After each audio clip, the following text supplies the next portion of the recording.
ஸ்கூலையும் ஹாஸ்டலையும் எனக்கு உங்க ரிவ்யூவை தெரிஞ்சுக்கணும். அத சொல்றதுக்கு தான்டா நான் ஆவலா இருக்கேன். நேற்று ஸ்கூல்னு பார்க்கும்போது ஸ்டூடெண்ட்ஸை வந்து என்கேஜ் பண்ண வச்சு ஒரு விஷயம், ஒரு ஆக்டிவிட்டின்னு ஒன்று நடத்துனாங்க. நல்லா தானே சொல்லிருக்கான்.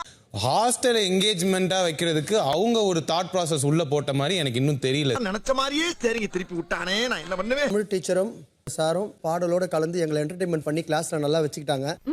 Thank you thank you. So first school பற்றி சொல்லணும்னா எங்கள் தமிழ் அம்மா ரொம்ப ஸ்வீட்டாக கிளாஸ் எடுத்தாங்க. Thank you thank you. ஸோ அப்புறம் இங்கே என்னுடைய வார்டன் இருக்காங்க. கம்பேர் பண்ணால் எனக்கு ஹாஸ்டல் பிடிச்சிருந்தது. வார்டன் வானதி மேம் சத்தியமா உங்களுக்கு எங்களுக்கு பிடிக்கவே இல்லை. அப்படி கேளுங்க, அறிவு வரட்டும். வார்டன் வசந்தி மேடம் மட்டும் தான் எங்களுக்கு பிடிச்சிருக்கு. எப்ப ஸ்வீட்டா இருக்கீங்க, எப்ப கோவமா இருக்கீங்கன்னு தெரியல. நான் கொஞ்சம் மென்டல், எந்த நேரத்துல என்ன பண்ணுவேன்னு எனக்கே தெரியாது. ஹாஸ்டல் பார்க்கும்போது ரெண்டு பேரும் ஷேர் பண்ணிக்கிட்டு அண்டர்ஸ்டாண்ட் பண்ணிக்கிட்டானா கரெக்டா இருக்கும். இப்பதான் பிரைட் ஆரம்பிக்கிறான். டீச்சர்ன்ற மரியாதையிலாவது நம்ம கேட்குறோம், ஆனா அது வார்டன்ற போது நம்ம எடுத்துக்கிறது இல்லை.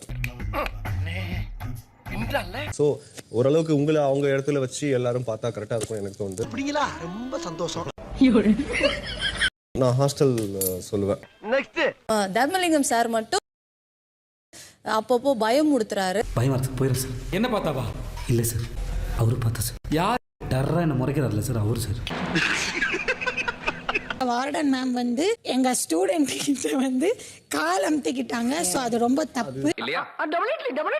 கேக் வெட்டுறது மாதிரி அவங்க கேரக்டர் இல்ல. கேக் வெட்டும் போது நல்லா நான் என்ன சொல்றேன், வாய்க்கு வந்தபடி எல்லாம் பேசப்படாது. எதா இருந்தாலும் நியாயமா பேசணுமா இல்லையா? கால்ல பிரச்சனைமா? இப்போ உனக்கே நாளைக்கு கால் வலிக்குதான் அமுச்சு விட்டு அதை சொன்னா நல்லா இருக்குமா? புடிச்ச மாப்பிள்ள பாயிண்ட் ஆஃப் வியூல இருந்து நான் சொல்றேன். ஸோ அது எனக்கு தப்புன்னு தோணுச்சு. நேரத்துக்கு அடுத்தாத நல்ல விவரமா பேசு. ரம்யா, நல்லா இருந்தது. Good job.